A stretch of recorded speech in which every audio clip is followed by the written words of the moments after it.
मैं इकबाल भाई के बारे में जब भी याद करता हूँ। सुबह सुबह, हर सुबह लगभग 10 बजे के आसपास वो आते थे मेरे घर में जब मैं छोटा था। और रोशन जी के साथ में वो यहाँ वाइट, ज़्यादातर वाइट पहनते थे। तो वाइट अपना कुर्ता पजामा पहना और रोशन जी और वो 10 बजे उनका काम बिल्कुल स्टार्ट हो जाता था।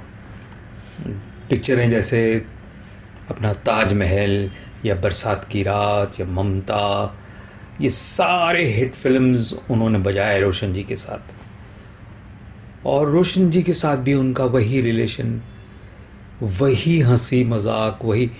कभी भी मैंने कभी कोई चीज़ लो होते हुए इकबाल भाई के आगे देखिए, उन्होंने टू मतलब जनरेशन्स के साथ बखूबी निभाया। रोशन जी के साथ में 60s, 50s और 60s में सारे हिट म्यूज़िक दिया उन्होंने। उसके बाद में मैं आया तो 70s और 80s में मेरे साथ रहे। तो लगातार इकबाल भाई के साथ हमारा काम चलता रहा। हमारा गाना हो रहा था नटवर लाल का परदेसिया। तो उसमें मुझे मालूम नहीं, उन्होंने रिदम मतलब कंपोज किया था तबला का। तो बहुत फास्ट रिदम थी। मुझे पता नहीं था वो ऐसे किस्सा बजा रहे थे साथ में। तो झिंग तक कच ऐसा किस्सा उनका लेफ्ट हैंड से चलते जा रहा था। तो हुआ ये, जब रिकॉर्डिंग खत्म हुई तो उनके ये हाथ से खून बहने लगा। इतनी देर तक, इतनी मर्तबा वो टेक्स हुए गाने के कि उनका हाथ यहाँ से छिल गया और खून बहने लगा। लेकिन इकबाल भाई के चेहरे पे बात नहीं आई। उनका चेहरा नहीं बता रहा था कि ये फट गया। ये एक खास बात थी। मैं बोला इकबाल भाई क्या हुआ, कैसे हुआ? अरे बाबा बोले ये देखिए ना, घसा बजाते जा रहा हूँ, घसा बजाते जा रहा हूँ। उस समय ये तो कुछ होता नहीं था, कुछ मतलब इलेक्ट्रॉनिक क्लिक वगैरह वगैरह वगैरह। वो तो हाथ पे शुरू हो जाते थे और हाथ के शुरू में ही टेम्पो चेंज भी होता था। मतलब डैडी के गानों में तो खासकर मैंने देखा है कि कवाली है तो एकदम से फास्ट हो जाना। तो मतलब कि 60-70 म्यूजिशियन चलते चलते एकदम से फास्ट हो जाना और एक ही टेम्पो में आना। तो इन सब का होल्ड कहाँ था? वो तबला और ढोलक पे था। और तबला पे इकबाल भाई होते थे। तो आपने अगर गाना बजाया, जो वादा किया, तो उनके हाथ का जो वो ढोलक चली, जो ढोलक चलती थी तो ऐसा लगता था सिर्फ ढोलक ही सुने, ऐसी प्लेइंग। और गाने का मन तो ढोलक सुन के ही करे कि यार आज गाते रहते हैं, यार 1 घंटा टाइम पास होगा। मुझे तो ऐसा ही लगता था जब भी मैं उनके साथ काम करता था। और मैं डैडी को भी देखता था उनके साथ में, जब दोनों जन मिलके म्यूज़िक बनाते थे तो लय के परफेक्ट परफेक्ट। और उनके चेहरे पे जो कॉन्फिडेंस था, अब मैं आपसे झूठ नहीं बोलूँगा और ना ही मैं आपसे एग्जैजरेट करूँगा कि उनका हाथ को जैसे किसी ने बांध दिया था। तो उनका चेहरा ऐसे हो जाता था, ऐसे बजाते बजाते, और हाथ जो है वो बंधा हुआ चलता था। मैं इनको देखता था, यार ये इन्होंने हाथ की पोजीशन ऐसी रखी है या क्या है? ये तो चल पड़े तो टक टक टक टक चालू ही है। आज मैं जिन सजन के बारे में, जिन म्यूजिशियंस के बारे में बताने जा रहा हूँ, ये गुजरे हुए ज़माने की बात है। आज उनको कोई नहीं जानता, लेकिन उस वक्त उनका ये टाइम था कि कई बार उनके लिए रिकॉर्डिंग भी रुक गई थी। इकबाल भाई हैं या कम मिल रहे हैं तो उस दिन रिकॉर्डिंग रखेंगे। और आपको यहाँ पे सुन के खुशी होगी कि इकबाल भाई रोशन जी के राइट हैंड थे और बहुत से संगीतकारों के साथ उन्होंने बजाया। और मेरा सौभाग्य था कि मैं उनसे बहुत छोटा था, लेकिन हम लोगों ने बहुत साथ में काम किया। जब भी मैंने अरेंजमेंट किया, जब भी मैं अरेंजर था, वो ज़रूर मेरे साथ काम किया करते थे। इकबाल भाई की स्पेशलिटी क्या थी तबले में? एक तो उनके हाथ में बहुत प्यार था। देखिए, इंस्ट्रूमेंट एक धाड़ करके भी बजता है और एक ता करके भी बजता है। इंस्ट्रूमेंट प्लेयर के ऊपर है कि वो इंस्ट्रूमेंट को कैसे बजाता है। इकबाल भाई की एक खासियत थी कि अगर 50 म्यूजिशियन बैठे हुए हैं और कव्वाली चल रही है तो उस कव्वाली में उनका एक हिस्सा आता था, घूप घूप करके जो हिस्सा आता था, वो इकबाल भाई से अच्छा कोई नहीं बजा सका लास्ट 70 सालों में। बहुत से लोगों ने वो हिस्सा बजाया है, लेकिन इकबाल भाई की वो स्पेशलिटी थी और वो हिस्सा उनके साथ ही चले गया। होते हैं कुछ कुछ ऐसे लोग ऐसे होते हैं जिनके साथ कई चीज़ें चले जाती हैं, और हमारे हिसाब से आज हिस्सा जो है वो इकबाल भाई के साथ चला गया।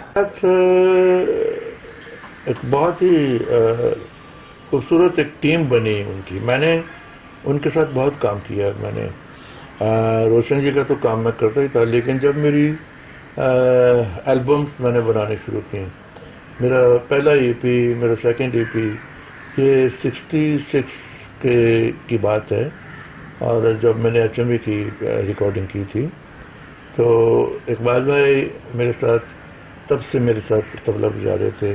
मेरे सारे रिकॉर्डों में, सब गज़लों के रिकॉर्ड जितने भी मैं बनाता था, उसमें इकबाल भाई तबला बजाते थे। उनकी प्लेइंग के बारे में यह था कि वो रोशन साहब तो उनके मुरीद थे ही, लेकिन RD बर्मन से लेके नौशाद साहब से लेके सब म्यूज़िक डायरेक्टरों ने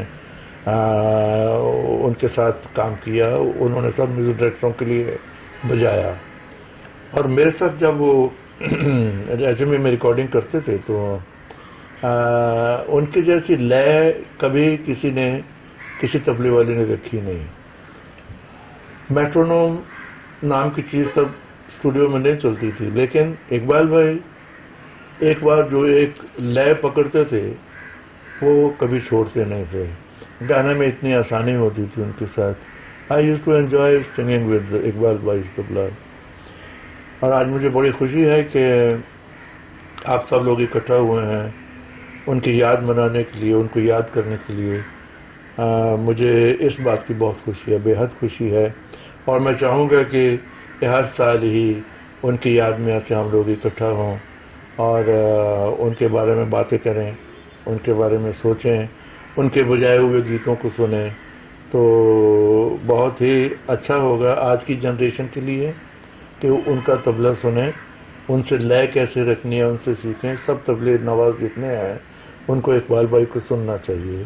तो मैं चाहूँगा कि आज इस प्रोग्राम के ज़रिए उनके कुछ बजाए हुए, जो कि बहुत खूबसूरत गीत हैं, जो सब म्यूज़िक डायरेक्टरों के हैं, वो उनमें से चुनिंदा जो गीत हैं वो आप ज़रूर बजाएं, ताकि आज के सुनने वाले बच्चों को पता चले कि तबले की जो लय होती है वो कैसे रखी जाती है। उनका बायां, उनका दायां बिल्कुल इतना अच्छा बैलेंस होता था कि कभी रिकॉर्डिस्ट को कोई प्रॉब्लम ही नहीं होती थी कि अंदर से बैलेंस करने की। अमर हल्दीपुर है। वैसे मैं वायलिन बजाता हूँ, उसी से ज़्यादा जाना जाता हूँ। इकबाल भाई के बारे में कहना है, अभी तो इस वक्त मैं उनको इकबाल भाई कह रहा हूँ क्योंकि सब लोग उनको इकबाल भाई कहते थे। मेरे लिए वो अंकल थे, मेरे पिताजी के साथ काम करने वाले थे। जब मैं स्टूडियो में आता था पहले फादर के साथ रिकॉर्डिंग में, तब मैं देखता था कि इकबाल अंकल वहाँ बैठे हैं, ढोलक भी बजा रहे हैं, तबला भी बजा रहे हैं, जैसे मदन जी के यहाँ, रोशन जी के यहाँ, कल्याण जी भाई के यहाँ। फिर जब हम काम करने लग गए RD बर्मन के यहाँ, मुझे इनकी खासियत एक ही चीज़ अच्छी लगती थी कि ये एक ही प्लेयर ऐसे थे जिनका ढोलक भी वैसे बजता था और तबला भी वैसे बजता था। नॉर्मली क्या होता है, एक ढोलक प्लेयर, तबला मुझे नहीं पसंद है क्योंकि वो जो चाहिए वैसे नहीं आता। या तो तबला प्लेयर हो तो ढोलक की चाटी वैसे मिलती नहीं हमको कान से। अभी तो बहुत आसान हो गया काम हमारे यहाँ बजाना। आप 1-2 बार का रिदम बजा दीजिए बस, बाकी पेस्ट। पहले हमको तो 6-6 मिनट 10-10 मिनट के गाने याद रख के बजाना होता था, और ये रिदमिस्ट लोग थे पूरा गाना याद रख के बजाते थे। हम तो वायलिन में क्या होता था, हमारे पास तो नोटेशंस होते थे, हमको तो याद नहीं रखना था, हमको तो देख के बजाना था। तो बहुत अच्छा काम किया, मगर ये है कि इन्होंने जो बजाया आज के बच्चे लोग उसी चीज़ को खा रहे हैं।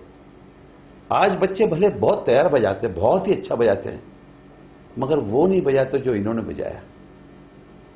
बहुत थे यार, मतलब इतना कि आप कह नहीं सकते कि इतना चले गए, बाप रे ये क्या बजा रहा है।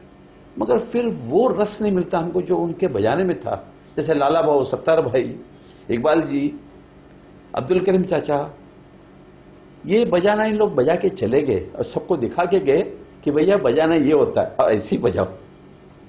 आज उसी का ये सब लोग खा रहे, हम भी उसी को खा रहे। बस इतना ही कह सकता हूं इकबाल भाई के बारे में, ज्यादा बोलने की तो मेरी हैसियत भी नहीं है। बस दुआ करता हूं कि जहां पर भी वो है अच्छे रहे।